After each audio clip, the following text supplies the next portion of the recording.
instigated by Trump himself.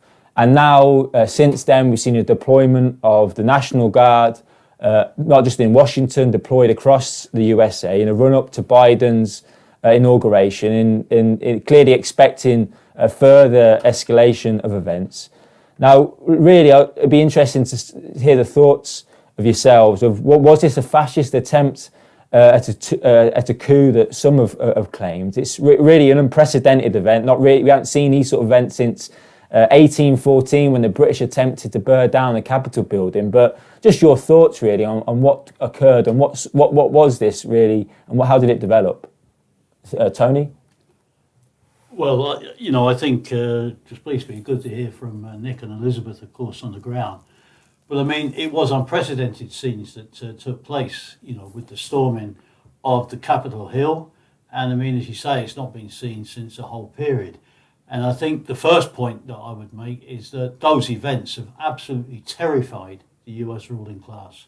It's actually terrified the international ruling class. You've had an outpouring of denunciations of Trump from what he'd done by a whole series of Western leaders who, up until that moment, were being very coy and mollycoddling how they were dealing with him. And now, of course, they've launched this ferocious attack against him.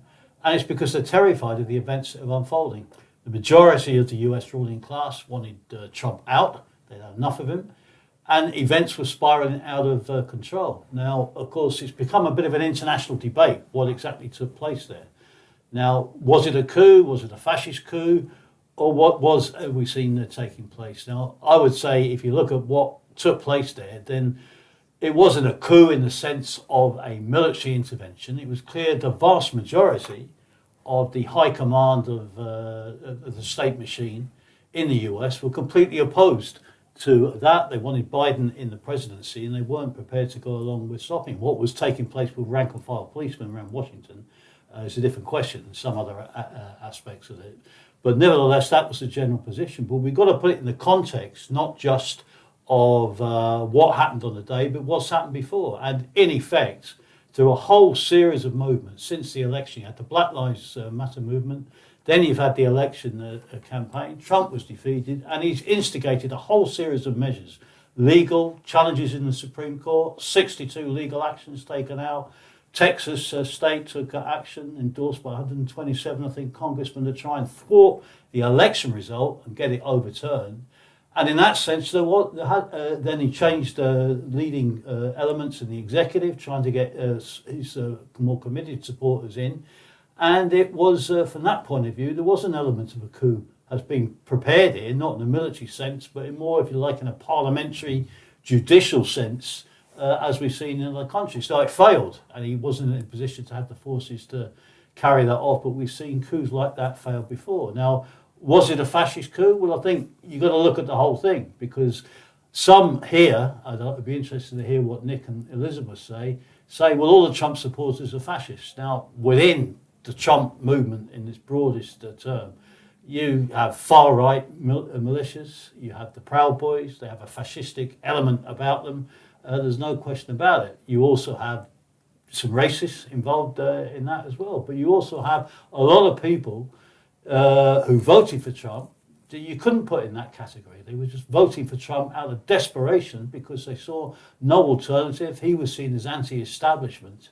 And really, we would have to distinguish between fascism or a fascist movement, a serious fascist attempted coup, from a socialist point of view, which is a different thing. Well, that's a mass movement, which has a clear objective to smash and destroy the working class. Now, you have repressive measures, you have vicious right-wing nationalism articulated in Trump, racism, and other features as well. That's horrific, it's a threat, but it's a little bit different to what you saw with the mass fascist movements in the 1920s, 1930s in Italy, Spain, Germany, etc. here. And that's important to make that distinguishing, because it does mean we have to have a clear understanding of what the balance of forces are we're up against in terms of dealing with those forces. And it poses the issue, a layer of Trump supporters, in my view, voted for him, supported him out of desperation against the elite, saw the Democrats as part of the elite, the rich establishment, were drawn behind Trump. But if you had a real powerful socialist alternative, you could split the Trump movement. You could split some of his supporters at least away from him and bring them over to a more progressive socialist alternative, in my view. But it's explosive, the developments which have taken place there, and it's having major international repercussions, as maybe we can discuss a little bit later. Cheers, Tony. Elizabeth and Nick, what was your sort of thoughts, being obviously closely on the ground to the situation? Thank you. Yeah, I mean, I would agree with Tony. I think that calling it a fascist coup is very much an overstatement. The corporate media, though, in the United States has been misrepresenting as what happened as a fascist coup. And I think they're doing that for political ends, which we can perhaps touch on more later. But like Tony said, we do have to be clear that this is not fascism. When we call something fascism, we have a very specific way of fighting it. What this is right now, it is not organized enough. It's not actively attacking working class organizations. That doesn't mean that there aren't proto-fascist elements here. There are, but right now, I would argue it's mainly right populists being led primarily by the middle and reactionary layers of the ruling class. As Tony mentioned, Trump does not have the support of the military. He doesn't have an organized base within the military. The majority of the capitalist class, the majority of his party, they do not support him. They want him gone. And he does have loyal supporters. And many of them, or a number of them, are well armed and do have ties to various white nationalist movements and militias. But the courts are not numerous or organized enough to carry out a coup. I would argue this was much more of a riot.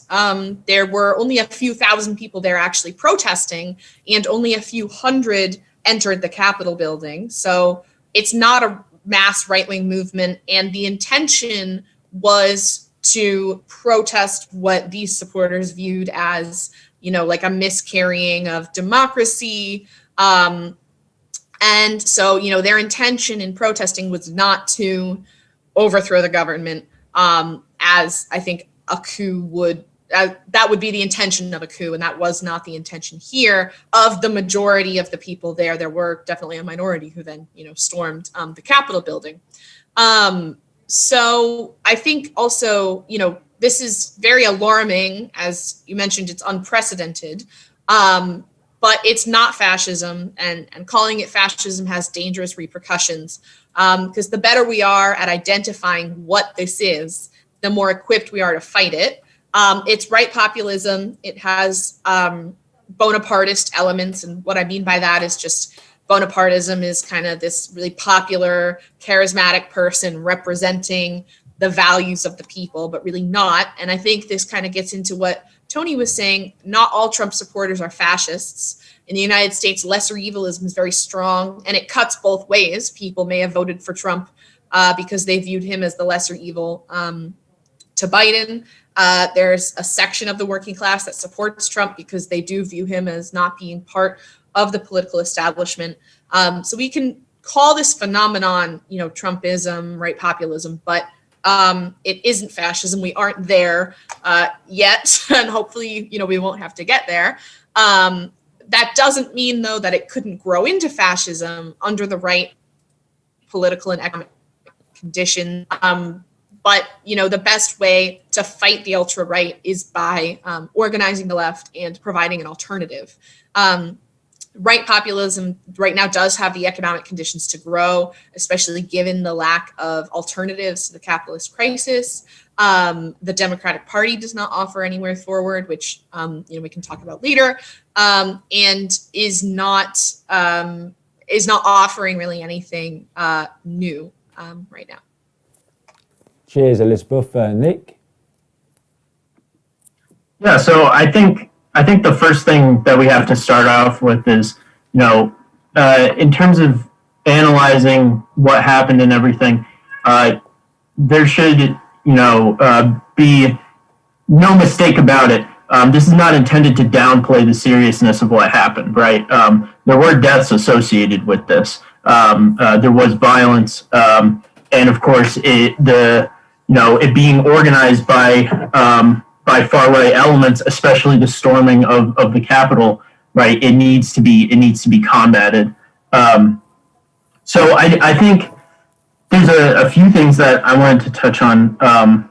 So Elizabeth mentioned that this was almost a semi-spontaneous outcome from a larger rally that was called by Trump to protest the election results, and this whole framing of miscarriage of justice, broken electoral system.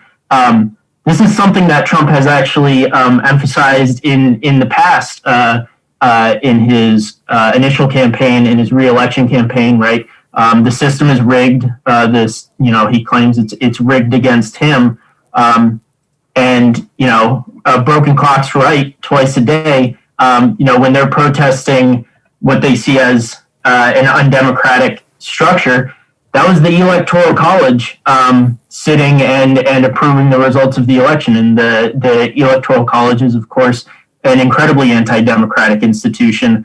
It worked in Trump's favor in 2016. It did not work in his favor this time around. So I think that touches on what Tony and Elizabeth mentioned, that Trump has elements of a populist appeal, of a political outsider that aren't explained away as easily as a lot of the mainstream and liberal media would like, right? And one other thing I'll just touch on about the actual events on the 6th is Tony mentioned kind of the mixed character of Trump supporters. And we saw that. I know that in Britain there were a couple of interviews highlighted of, what seemed to be genuine working class people, expressing anger at the events. But there's also been lots of investigating reporting done about, several of the people who have become well known through the memes, the photographs, CEOs, small business owners. There was a CEO arrested and then later sacked by the company. A lot of these people were people who could afford to travel to DC from various parts of the country. So there was clearly, like Elizabeth said, an element of the middle class and even layers of the big capitalist class at play here. And just the last thing I'll mention is, what Tony's talking about with splitting the base, splitting Trump supporters. There's been similar phenomena in the 30s in the U.S. Mass radicalization, polarization, growth of socialist organizations occurred, and a lot of the people who joined those organizations had not been socialists even 5 years before that, and some of them had, voted Republican, supported Republican candidates. A notable example in my mind is Farrell Dobbs, one of the Trotskyist leaders of the Minneapolis Teamsters strike in the 30s. Talks about how he voted for Coolidge. He was a supporter of the Republicans before he met socialist organizers through his union. And so we can't discount those kinds of features today in 2021. Cheers, Nick, and really interesting points there. And obviously, since last week now, last night, yesterday, we saw the second impeachment of Donald Trump, well, the vote for it by the House of Representatives that has gone through, and of course, I think now goes to the Senate. Again, another unprecedented situation. Elizabeth, Nick, on the grounds, what do you think this means now for the US going forward? Again, with Biden, Harris being sworn in next week, how do you see events sort of playing out? Yeah, I mean, I think it is unprecedented for a president to be impeached twice. I think that the majority of the ruling class is really just done with Trump. They just want his career as a politician to be over. They don't want him to be able to be in power again, perhaps because he was too uncontrollable. Reason the majority of the ruling class supports Biden is because he's a much more sure supporter of American capitalism and imperialism. He will stick to the status quo. We're going to see a repeat of the Obama years. And I think an interesting point is that under Obama, we also saw a rise of a right-wing movement, the Tea Party, because liberalism, the liberalism that Obama and Biden and Democrats do, offers no alternative for working people. So they seek out other means of finding answers, of finding, political representation. And I think that we've seen right populism growing for a long time. Perhaps we can trace it back to the Tea Party, but I just remembered, in 2016, there was a group of people who took over a wildlife preserve in Oregon. So, right populism isn't a new phenomenon that, just happened. Now it has been growing. And the reason why it's been growing is because the economic and political conditions for it are right for it to grow. And so I think, under Biden, just as under Obama, there were struggles and there will be struggles for working class people. I think especially around issues of housing, issues of the COVID vaccine, and just the general butchering of the COVID response, issues around education. Biden is trying to get all the schools to go back in person, which is a terrible idea because thousands and thousands of people are dying every day because of COVID right now. It's really it's bad right now in the United States with COVID.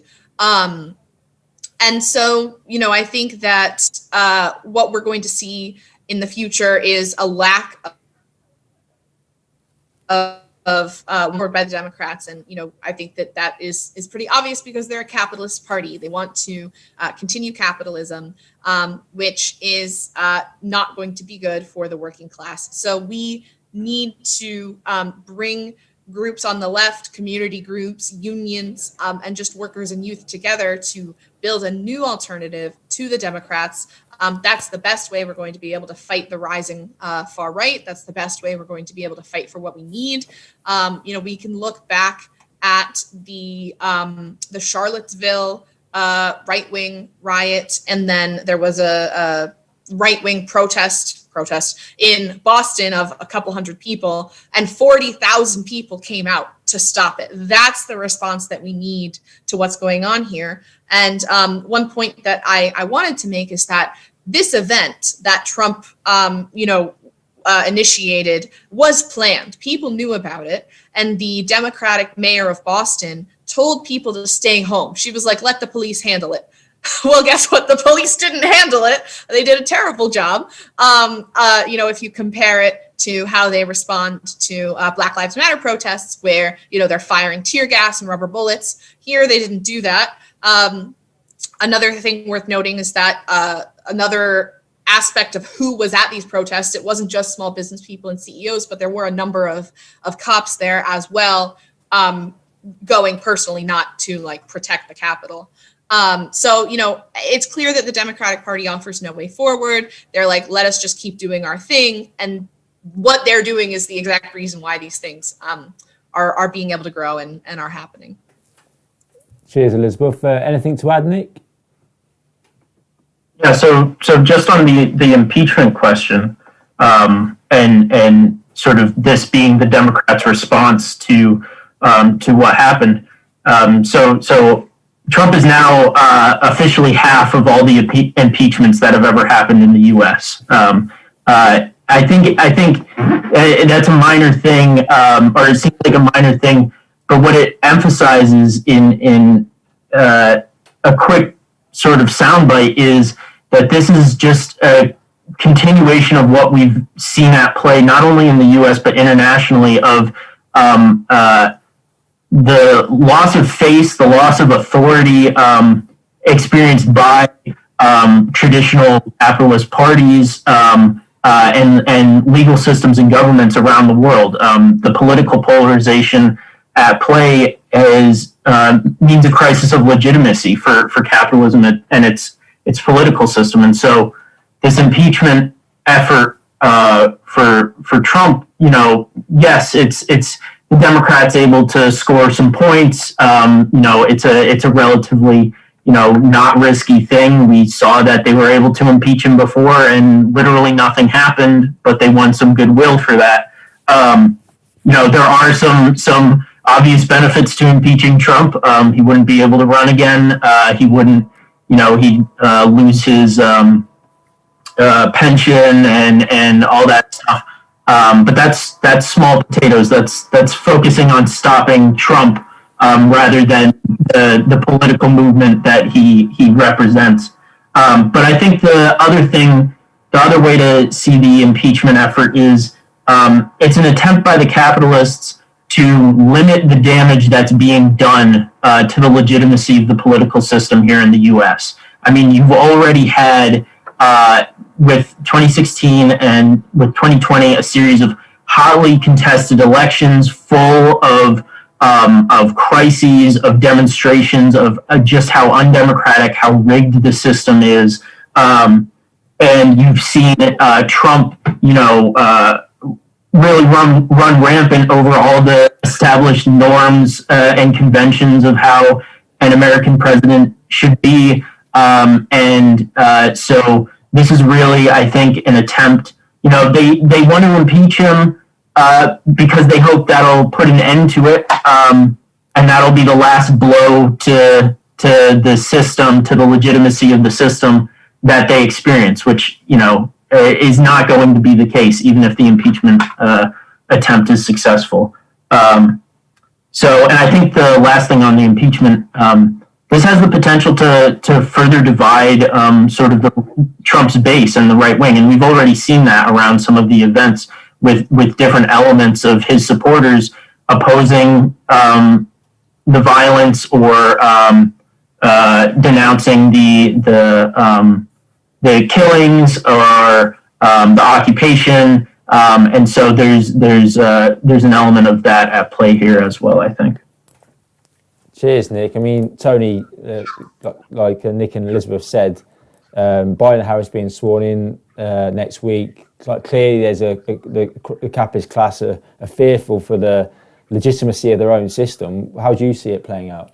Well, I think there's some very important points there that Elizabeth and Nick have touched upon. And I mean, I think one of the central points with the impeachment is it comes back to the issue. They were absolutely terrified. I mean, in reality, the capitalist class for a whole period have had, a presidency with which they've not had directly under their control. They lost control of the situation under him, and that was reached its climax with the events that took place on January the 6th. And the impeachment process is in part, I think, I'd agree with Nick, is to try and stop him running again, because they want to send a signal to him that we're not going to accept this anymore and we're trying to get control again. But the crucial factor has been with the whole thing is they're trying to use it, as Nick said. I think there's a very important point to the degree that it works is another question, to re-establish some legitimacy to the system. That look, the system works. It prevents and checks the excesses, the maniacs that took place, and they're desperate to do that. Whether it succeeds in that is an entirely different question, because he's been so discredited, and this is the point, that Trump's base is not, we can maybe discuss this later, it's not just going to evaporate it. And I was quite interested in one of the opinion polls I saw, whether it's accurate, who knows, that even now 45% of the population do not support impeachment. Now, some of that presumably will be on the basis of democratic rights, etc., but it's a measure as well that and even in terms of the initial polls, it changed once the backlash took place. But initially, the majority of Republican supporters, endorsed what had happened in Washington, and it's a measure that base is still there for them, and therefore they're not going to be able to just re-establish and legislate through an impeachment process to get the credibility of their system back. And I think the point that I think it was Nick touched upon is crucial to this. because they've hypocritically used the issue. Oh, this is an insurrection. I mean, it's not a mass uprising. I mean, I think it was a bit more than a riot. There was an element of rioting involved, but it was more than that in the sense of a conscious political movement was involved in that, particularly by those who stormed the White House itself. But, you know, the whole point within this, they're trying to re-establish the credibility of the system, but it's against the background of the complete collapse of confidence, and you have a completely undemocratic system. They you know, this insurrection, as they termed it, is against democracy, is the sort of popular phrase. It's, you know, they're acting in the defence of the democratic majority, but of course it's absolute nonsense. The whole of the American system is one of the most undemocratic in the world, and it's just the hypocrisy of the whole position. But they impeach him. Let's say the Senate, and it's a dubious question whether the Senate, whether they get a 2/3 majority in the Senate. I mean, I think that's another question. They're far from that at this stage. You know, but nevertheless, they're trying to use it to, you know, to go on the offensive. I would just make a point here. The reaction, which has been ferocious by the ruling class here, you get a little bit of a taste of what they'd be like if there was a serious challenge from the left as well, of the socialist challenge, of what they would, you know, what they would do to try and discredit and crush it. Cheers, Tony. I mean, Elizabeth, Nick, I mean, clearly the capitalist class are trying to end Trump, but does this mean the end of Trumpism? And I mean, also, 10 Republicans voted for impeachment in the House of Representatives yesterday, and clearly there's an attempt by some of the Democrats to try and win over other Republicans in the Senate. What does it mean for the Republican Party? Is there going to be a split? How do you see it?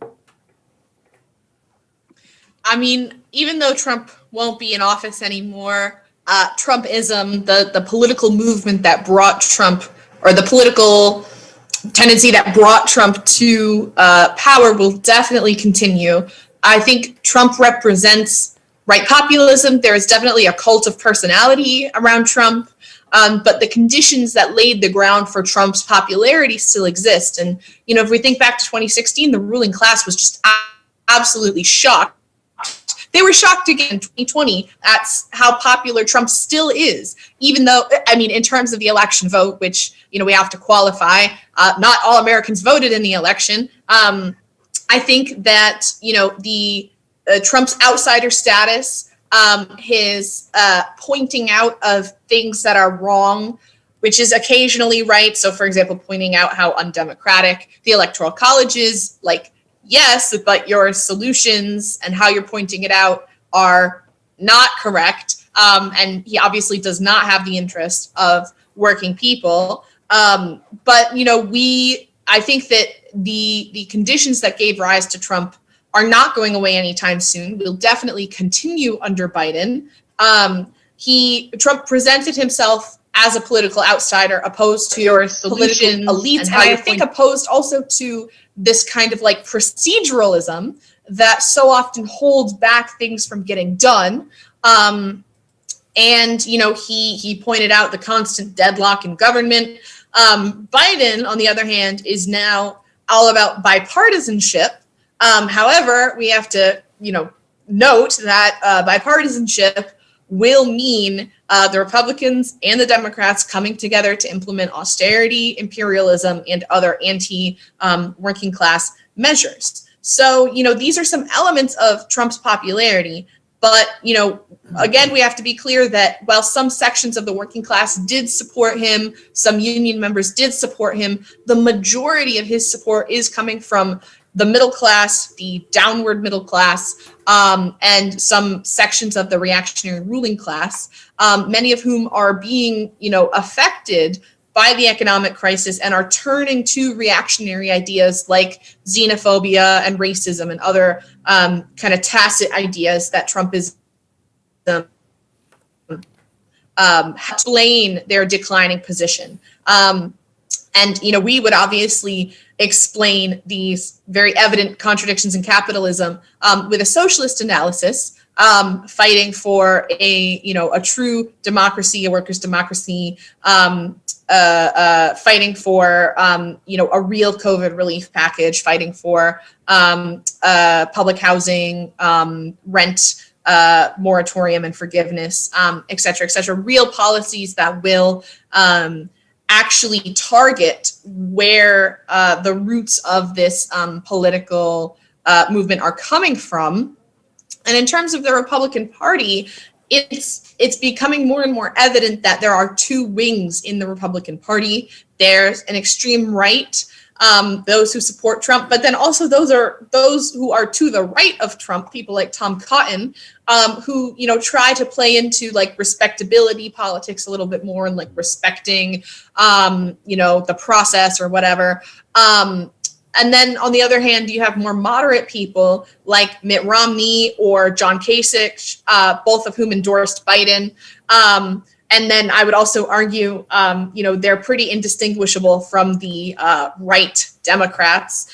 And I think it is significant that Trump was impeached even by members of his own party. If we look back historically at impeachments, usually they've only been able to go through because of a supermajority of one party against the other.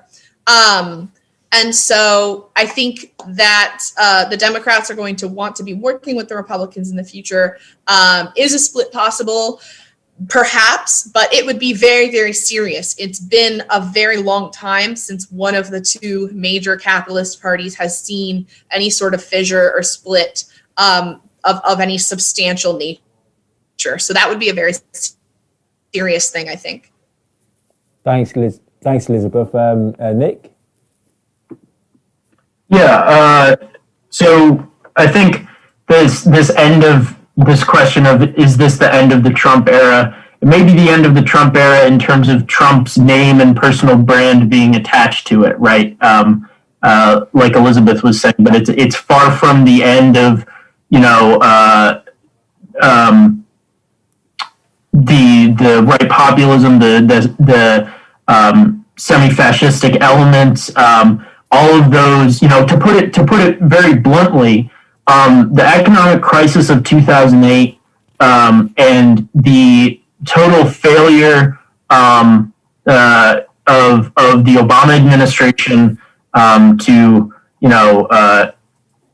answer that in any meaningful way. Not that there was ever hope for that to happen, but there were certainly a lot of people who were hopeful that an Obama presidency would make the crisis survivable for people, and that really wasn't the case. That disappointment, that sort of naked display of capitalism's priorities, that laid the basis, like Elizabeth said, for the Tea Party, for Trump. Biden explicitly wants to return to the Obama years, right? That's been his whole campaign, is a return to normalcy, with normalcy being defined as, what came before Trump. What came before Trump was not good enough. What came before Trump was neoliberal, capitalist rule, and it created the conditions for Trump's popularity. A Biden presidency without, the left getting seriously organized to present an alternative has the dangers of laying the groundwork for someone even worse than Trump, someone more well-spoken, someone without the cartoonish elements, someone maybe, there was always the sort of obvious contradiction of Trump being, a capitalist himself and clearly a member of the economic elite, touting this populist line. Future figures that come to the head of this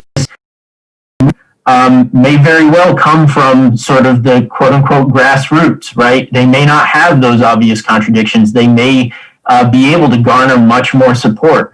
So I think this is very far from the end of Trumpism. And I think the question of a Republican Party split demonstrates that. I think we're looking at the potential for there to be a party around the current Trump supporters who, will continue on beyond Trump, including, the various sort of subdivisions and elements within that, from, the fascist elements to the libertarian and all of that. And then we have sort of the moderate, the quote unquote moderate, classical conservative neoliberal Republicans, the Bush Republicans, right? And I think a split like that is not out of the question. And I think, well, it poses some serious dangers. What Trump supporters would be able to do with an organization of their own, what fascists would be able to do with being able to enter that organization and organize within it without having to deal with the moderate Republicans holding them back. There's dangers there, but I think there's also opportunities. If the right splinters, the left has an opening. And so I think we need to keep that in mind as we see this crisis in the Republican Party and sort of in the broad right in the U.S. Thanks, Nick. Tony? Yeah, I think it's very interesting what Nick and Elizabeth have said, but it seems to me, in reality, you have a split in the Republican Party already. It's just not formalised, because all the commentators are reporting you've almost got a three-way split, and it's a measure of how far the party's gone to the right.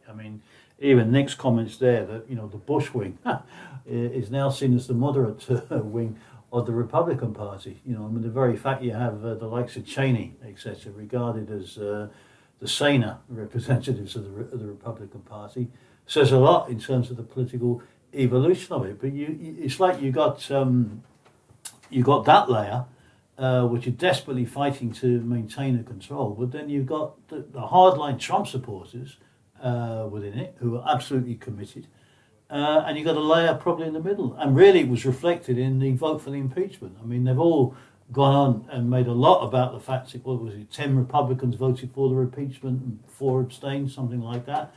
But and they made a lot of that, and it's significant, there's no question about it.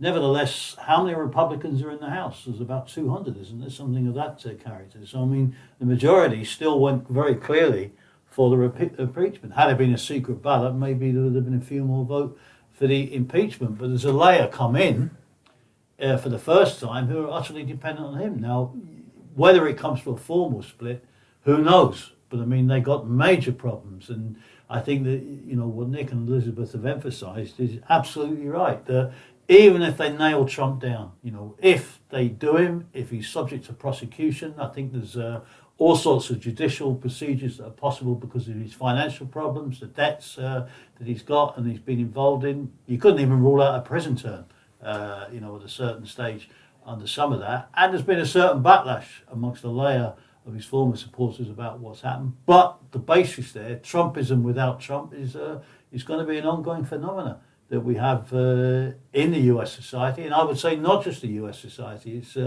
elsewhere as well. We've had a taste of it here. It's not been as pronounced, but you had a taste of it with the populism of the Brexit Party here for a period.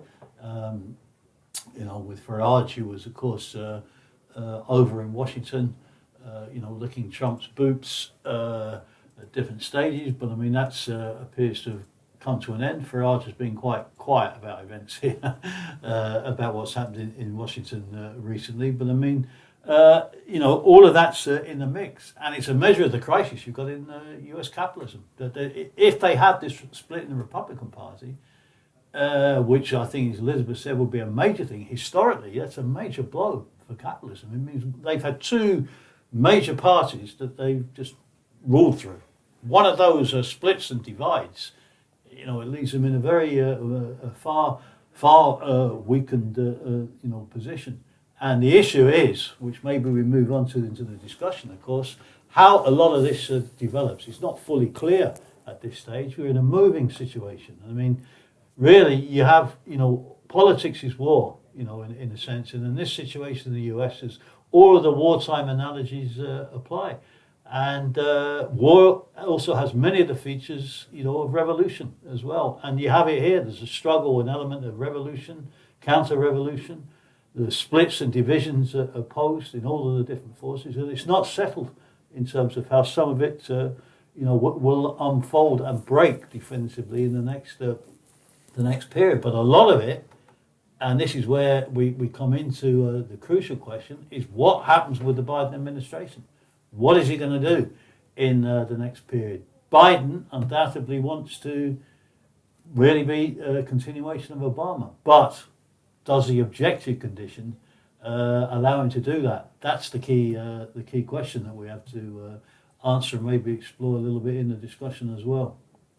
Cheers, Tony. I mean, following on from that, how Nick, Elizabeth, obviously Biden sworn in next week. What is everything going to be solved then? What are the sort of prospects for the Democrats' Biden presidency? But also amongst those, the sort of who are seen as the left in the Democrats, people like Bernie Sanders, AOC. Clearly, they've had a pressure being put on them about what they're actually going to be doing to stand up for ordinary people. What are the prospects for the Democrats, but also the Democrats that are seen as sort of the left ones? Well, I think the political crisis, the economic crisis, won't be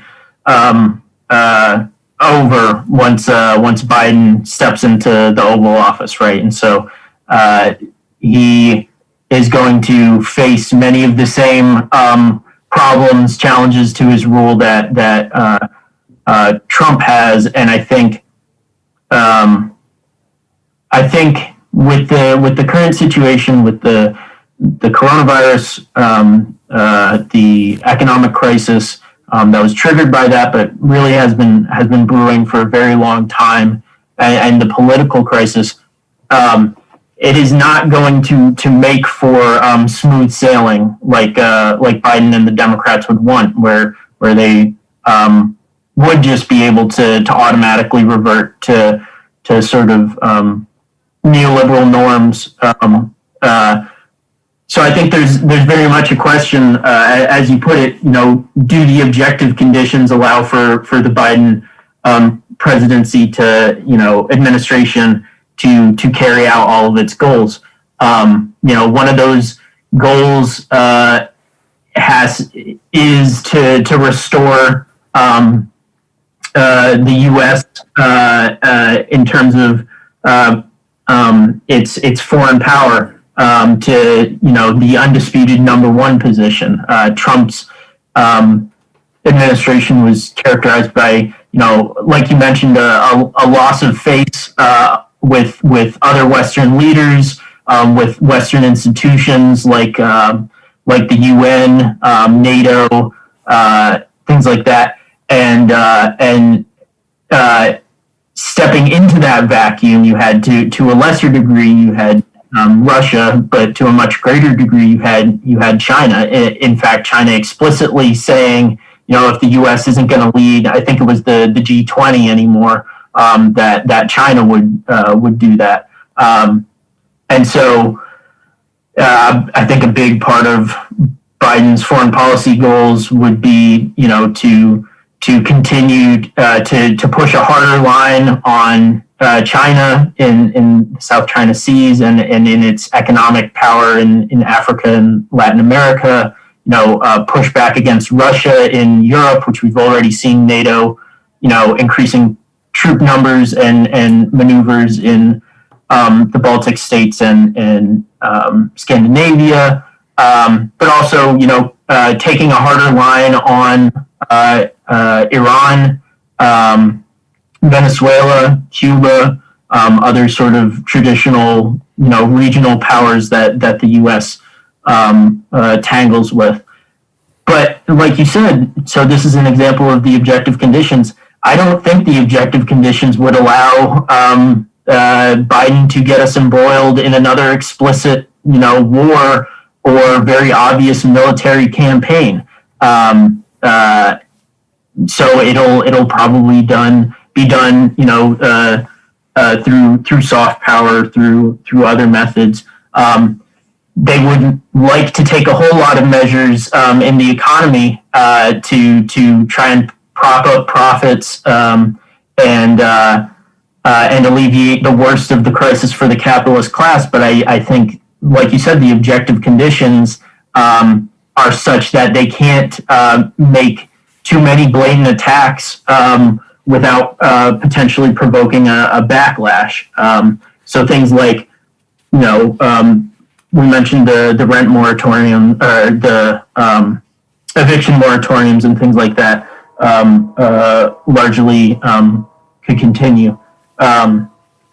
So yeah, in terms of the Biden administration, I think its goals and what it's going to be able to accomplish are very, very different. And I think no matter what, it is going to be a administration of crisis, and I think potentially an increasingly unpopular administration. Cheers, Nick. Elizabeth? Yeah, just to touch a little bit on the Democratic Party as a whole, I think unlike the Republican Party, the Democratic Party is very much united, despite the characterizations that there's a left wing there. This left wing unanimously swore in almost unanimously swore in Nancy Pelosi, who is not only one of the most hated politicians in America, but is also very, very much a capitalist. And, they refused to use this vote as political currency. They refused to hold it up, even propagandistically, to force a vote for Medicare for all, revealing that, they're really only progressive in name and they aren't willing to fight for the platform that we need. And, I think that, as Nick said, under Biden, we're going to see a continuation of Obama. We're going to see more austerity and also more, I think, tokenistic gestures. So we can look at the recent stimulus package. I know Biden isn't in office, but this is an example of something we can expect under Biden. So they're like, Americans are suffering. Let's give them $600. It's nothing. Let's extend the eviction moratorium by another month. Nothing, really, nothing dramatic to change the situation on the ground. That stimulus bill was a large amount of money, and the majority of it is not actually going to the people. A lot of it is being used for foreign policy stuff, which is ridiculous. And so, I think that not only do we have that, but we also have Biden's cabinet that we can analyze to kind of give us some sort of idea of what it's going to look like under a Biden presidency. So he is putting capitalists and war criminals and like tried and true politicians into his cabinet. And they're using identity politics to try and pass these people off as progressive.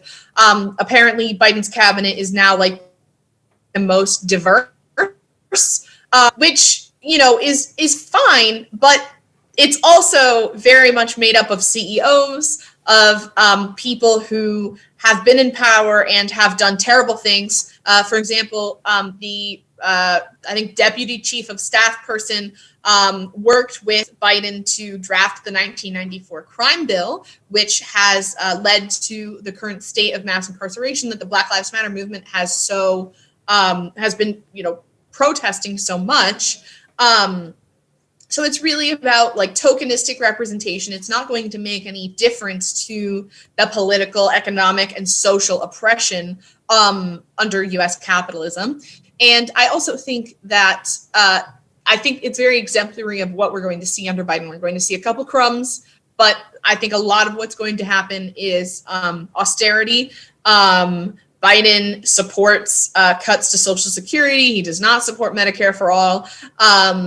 In a pandemic, which is just ridiculous. As I mentioned earlier, he's trying to open the schools because, once all the kids are back at work, once all the kids are back at school, then their parents can go back to work. They won't have to deal with childcare. But, no thought whatsoever to how that's going to affect people with COVID. And I know that that's a similar struggle that's happening in the UK. So I think that those are some of the things that we're going to see under Biden. I do also think that we are going to see a fight back. We saw one under Obama. We saw, Ferguson. We saw Standing Rock.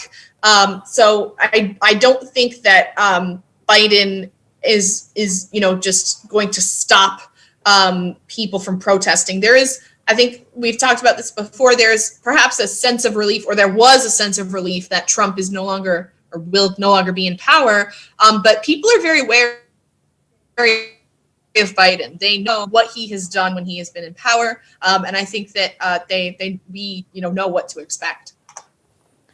Cheers, Elizabeth. I mean, Tony, Elizabeth and Nick have touched on how the Democrat Party has handled this present situation. I mean, can you touch on more about what prospects there are for Democrats, but also the role of Sanders and AOC and other aspects of what the Biden presidency might mean and aspects of his foreign policy as well? Yeah, I mean, I think it's it opens up a new situation, obviously, and I think that, I would imagine. I mean, we have to see how this plans out, but in the light of events, there's going to be a certain sense of relief amongst millions of Americans that Trump has gone, once the Biden administration comes in.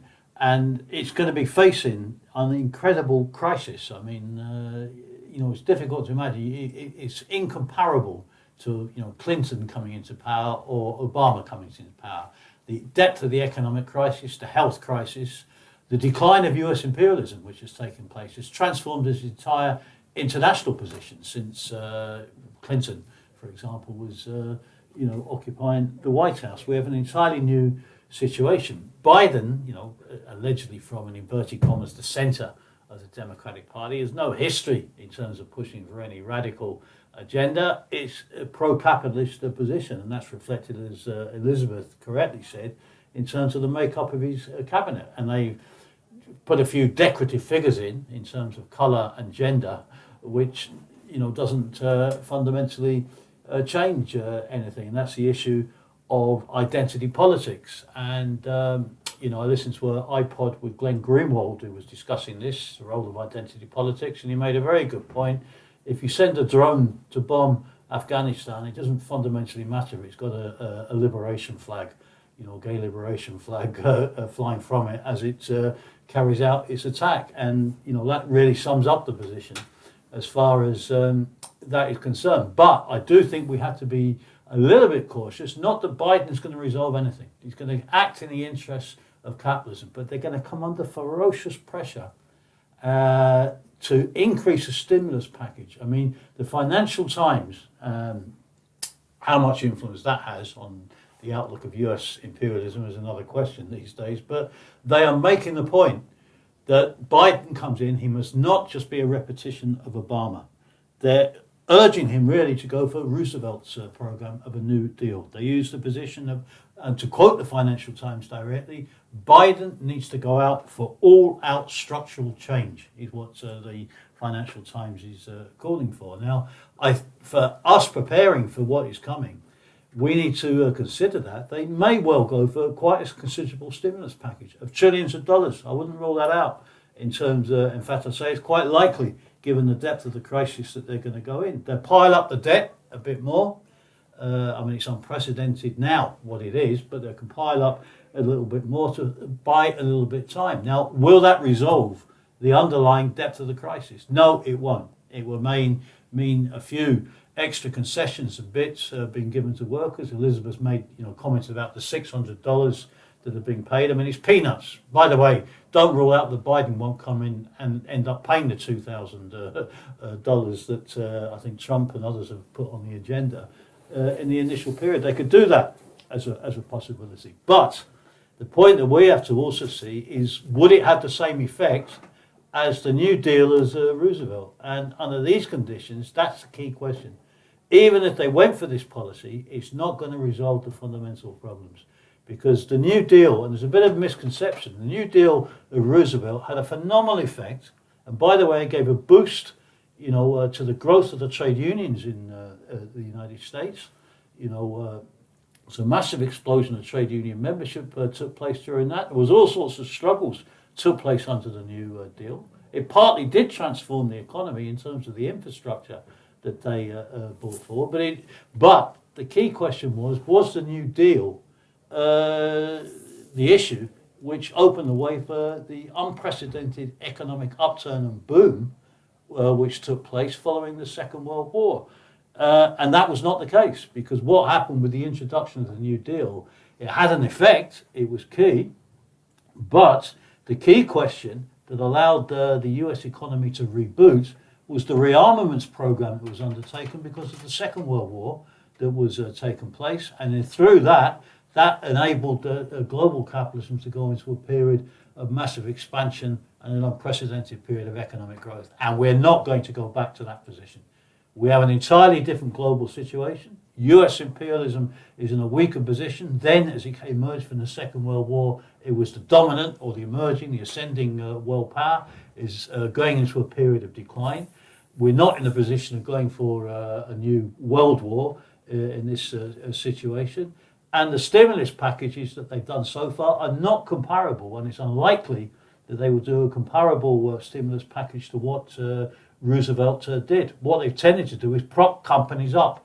That's what they've done, rather than go for infrastructure expansion. They may do a bit on the Green New Deal to a certain extent. There may be a bit of that, but it's not, in my view, going to fundamentally change the issue. But it might have a certain conjunctural effect for a temporary period, and we have to be prepared for that. Will it cut across the class struggle? It can actually give rise to a deeper class struggle, because it can, if there's concessions made to workers, it can boost their confidence. I think on the international policy that Nick referred to, and Elizabeth as well, I agree. I mean, it's you can't rule out, never say never in this situation, but they're not in a position to go for the sort of military adventure, and nor do they want to go for the sort of military adventure that they did a la Iraq. They tried to reassert the idea of a unipolar world, of America being the policeman of the world, and really you could say that position died in the killing fields of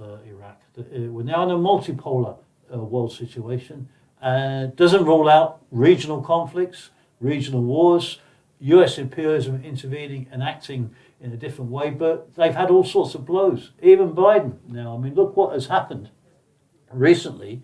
The trade deal, which is yet to be finalized and completed and negotiated between China and the EU, is actually a blow against US imperialism. It wasn't just Trump who protested against that. It's quite a blow against them, against their interests. So it's an entirely new situation that we're going into. And I agree with what Nick and Elizabeth said. The Biden administration, once the initial sense of relief has worn off, is going to stumble into a crisis situation, and will be a crisis administration. It's going to face all sorts of upheavals and dilemmas, not least on the health front, which is not in any way ended. What role of the so-called left of the Democrats played?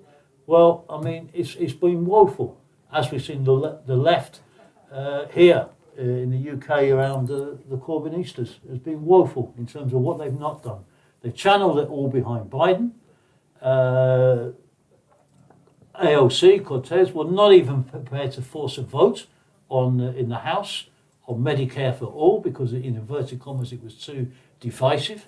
She was complaining when the Congress was attacked that they took her shoes, they robbed her shoes. I mean, there's more important issues, frankly, posed here than who took your shoes in events of that drama and character. And they channeled everything into the Democrats, and that is the fundamental mistake. And once you do that, you're imprisoned in that position, and you're going to be imprisoned. They're going to be imprisoned in the corporate democratic machine, which they'll use to try and downplay the movement and contain the movement. And we can look forward, I think, to a contradictory period. It's not going to be straightforward in the US, but it's going to be marked with massive upheavals, and further polarization is going to develop under the Biden administration. It poses the key question is, how is a new Workers' Party going to be built? That's the key question that is going to be posed for all socialists and for the mighty North American working class. Thanks, Tony. I think that's a point. I think we should. I think develop towards the end of this broadcast. And I mean, we've talked about the splits, the divisions emerging amongst sections of the capitalist class, the adequacies of the Democrats and of the so-called left, Sanders, AOC. And I mean, it'd be interesting to hear from you, Nick and Elizabeth, to start with. I mean, what prospects are there for the development of a new workers' party for the working class in the US? And what's the situation with the Democratic Socialists of America, which I know is often featured in these sort of discussions? Yeah, so I think the U.S. has never had a workers' party on a mass scale that can challenge capitalism and the capitalist parties, and so this is to a certain degree the position we're in now is ground that's been covered a little bit before with previous attempts. But has never fully succeeded, and there's lessons to be learned from lots of those, including the Labor Party effort in the 90s. But I think there's very obvious the objective conditions are there for the construction of some sort of working class party. You know, it may not have an explicitly socialist or character or program from the outset, but we can already see that there's multiple efforts to try and create some sort of alternative to the left of the Democrats, you know, with varying amounts of support. But you know, the raw material is there, as we've mentioned. The majority of people did not vote for Trump or Biden. The majority of people don't vote, and that's not simply attributable to apathy. It's a question of whether they see anything to vote for. And you have, at the same time, you have the growth of socialist organizations. You have the increased popularity of unions, even if that hasn't translated yet into a major increase in membership of unions. But we saw a number of workplace actions taken during the early days of the pandemic, and there are more taking place now that I think some of the shock has worn off, and people are realizing they need to fight. There's the political disappointment that some elements of the supporters of Sanders, AOC, et cetera, have had. You spoke of DSA. You know, within DSA, there's always debates, but the question of, you know, what happened with the Medicare for All vote is bringing into question the whole strategy of running within the Democratic Party, trying to reform the Democratic Party, and also on a local level, something that exploded inside of DSA was the debate around basically Chicago DSA discovering that they had no methods of with which they could discipline a member who sits on the Chicago Board of Aldermen, who voted for a terrible budget, including increased funding for the Chicago police. And so there is this question being raised of what sort of socialist organizations do we need? What does class independence look like? And it's being raised, you know, not just within DSA. It's been raised in DSA in the past, and again, we'll see what comes out of it. But it's being raised outside of it as well. I mentioned there are multiple efforts to try and create some sort of alternative party. The one that has the most numbers associated with it, but possibly the weakest politics, is Movement for a People's Party, which you know, at a sort of founding conference call, said they had 40,000 people on the call, which is significant. And so the raw materials are there, the objective conditions are there. The question is whether left organizations are able to develop some sort of common program on which to proceed with building the foundations for some sort of workers' party, socialist party, and whether they have an effective strategy to win over the working class through active intervention in workplaces, in unions, and in the streets. And that's really the key question. And of course, for our part, we do everything we can to raise the need for the working class to have its own political representatives, its own political party, its own political program, clearly independent and separate from the parties and representatives of the capitalist class.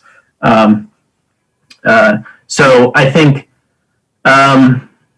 the objective conditions are there. It depends on the subjective factor and whether the various elements that could potentially come together to form the nucleus of another party, whether they can draw the correct political conclusions out of the crisis that we see going on now, politically and economically. Cheers, Nick. Anything to add, Elizabeth? Yeah, I won't add too much. I think Nick did a really good summary of what our thoughts are. I think, though, that this new party would have to come from a lot of disparate layers. I do think that there will be a section of left groups that help form it, whether that's MPP, sections of the Green Party, sections of DSA. I also think unions will have to be a huge part of this as well. And already in 2021, we have seen quite a bit of union activity. Google has a union now, which is really big in the tech world. There are efforts to unionize Amazon, one particularly strong one in Alabama. I think that there's a large possibility that if the national push to go back to school continues, you could see educators and educator unions begin to move, and then nurses as well. Even locally, the Independent Socialist Group has been supporting a picket at St. Vincent Hospital, where nurses are facing just abominable working conditions. On DSA, I think DSA is rightly facing a lot of criticism, both internally and externally, for their lack of response to the Force the Vote campaign, which was, having these, the squad force the vote on Medicare for all. DSA leadership took a month to respond to this and basically defaulted to it's not in the procedure, or, other really weak arguments to condone the lack of fight from these elected officials. DSA often has internal fighting. Just that's kind of the nature of the DSA. It's a big tent organization with a lot of dueling ideologies, including liberalism. I would argue that a lot of its leadership subscribe to liberalism, especially in the idea of the inside-outside strategy of working with the Democratic Party. So I think if we can get if we large sections of DSA formally and substantially rejecting the Democratic Party, that's going to be a huge step forward. And I think that, unfortunately, the elections and electoral politics continue to stall any movement forward, because every 4 years you hear these lesser evilist arguments. This year, particularly, a lot of the left folded and supported Biden and gave into lesser evilism. And I think that really did have a big effect, not only on like the Black Lives Matter movement, for example, which was huge over the summer, and then I think just kind of got subsumed by the election. The leadership of Black Lives Matter is facing backlash for their ties to the Democratic Party. So I think that, just to echo what Nick said, the conditions are there. The contradictions of capitalism are very, very, very clear right now because of the economic consequences. And so it's just a matter of bringing together these disparate elements into a mass left workers' party. Thanks, Elizabeth. And yeah, Tony, finally, how do you see it playing out? What's the task forward for Socialists in terms of trying to fight for a new mass workers' party? Well, I think, as Elizabeth and Nick said, they're getting a very good summary of what's necessary. The objective basis is there. I mean, it was the tragedy of the US is that the situation was squandered in 2016 by Sanders. What he did, he had it in his hands, but failed to capitalise on it and take the necessary steps to break from the Democrats. But now we are where we are, and I think we have to look to trying to bring activists together, reaching out with a campaign, raising the idea of a new workers' party, maybe the idea of bringing together assemblies or conferences in the different cities of activists, trade union rank and file fighters, socialists who want to discuss the issues of the way forward, and to pose the issue of at least trying to establish a campaign initially for a new workers' party involving sections of the Greens, involving other socialists, involving particularly workers, some activists from the Black Lives Matter movement, at least to bring together in assemblies to discuss what is posed. And it may be, we have to remember, for our European audiences, we're discussing here a continent in the United States. The birth of a new party might not be a uniform act on an all US basis. You may get initial steps taking place in different cities or different states, which could be a pointer towards that taking place. The key question is to raise it. I think as the comrades in the ISG are, we have to follow up with the very good work we had in the presidential elect campaign with Howie Hawkins, who posed the question really of the need for a new left party, to see at least if some sort of campaign could be put together to raise the idea and to reach as many layers as possible. But it will be events that will determine this. People will be formed during the course of struggle. People will begin to draw different conclusions. And I think earlier on in this discussion, as Nick raised a very good analogy, and that was the example of Farrell Dobbs, who voted for the Republicans and ended up as one of the leading Trotskyists in the U.S. In the U.S. Working class movement. He played a decisive role, in the Teamster battles in Minneapolis, etc. And it really graphically illustrates how people can go under a political evolution.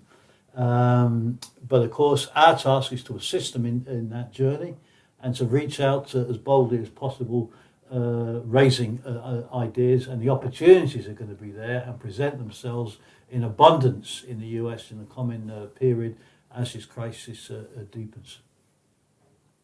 Thanks, Tony, and also thanks, Elizabeth and Nick, for joining us this afternoon. That's really it for today. But I'd urge everyone who's logged in, joined us this afternoon, whatever format you have, to come back next week, but also to subscribe to CWY Media on YouTube. Also follow us on Instagram at Socialist World. Like our Facebook page, Socialist World-CWY. Follow us on Twitter, which is at CWY Socialist. But also to read more of our articles, which are updated numerous times a day, which is at socialistworld.net.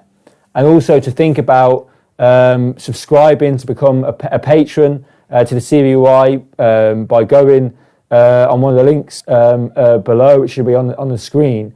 And additionally, to think about making a donation to the CWY so we can keep bringing you reports from the ground, socialist analysis, which is taking place across the world at paypal.me/donate to CWY, which will also be linked below. But if you can't make a donation, we ask you to continue to like, comment, subscribe and follow us at all those formats, but also to think about, if you're not already, joining the Committee for Workers International, going on the website, clicking join and getting involved in the struggle for socialism across the world. And that's what we're about. So I urge you to do that. Thank you.